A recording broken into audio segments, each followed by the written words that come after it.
மனசுங்கிறது சூழ்நிலைக்கு ஏற்ற மாதிரி மாறும். நகோமியோட மனசு எப்படி மாறுதுன்னு பார்க்கலாம்.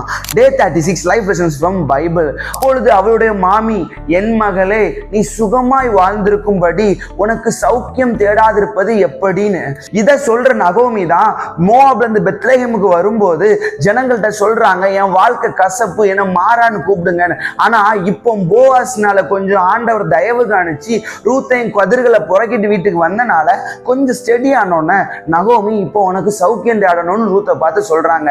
நான் இதை நகோமியை குறை சொல்லல, ஆனா மனுஷனுடைய மனசு எப்படி சூழ்நிலைக்கு ஏத்த மாதிரி மாறுதுன்னு பாக்குறோம். இதுல நம்ம படிக்க வேண்டிய பாடம், சூழ்நிலைக்கு ஏத்த மாதிரி மாறுற மனுஷனே நன்மை செய்யும் போது வாக்கு மாறாத தேவன் உங்களுக்காண்டி எனக்கான ரத்தம் சிந்தின ஏசப்பா எப்படி நன்மை செய்யாம இருப்பாரு? சில கேள்வி கேட்கும் போதுதான் நமக்கு தெளிவு உண்டாகும்.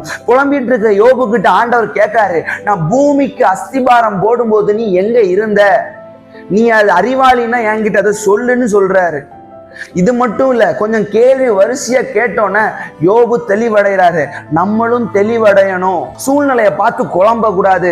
சூழ்நிலைக்கு ஏத்த மாதிரி மாறுற மனுஷனே நன்மை செய்யும் போது நேற்று இன்று என்றும் மாறாத இயேசு நம்ம தகப்பன் எப்படி நமக்கு நன்மை செய்யாம இருப்பாரு?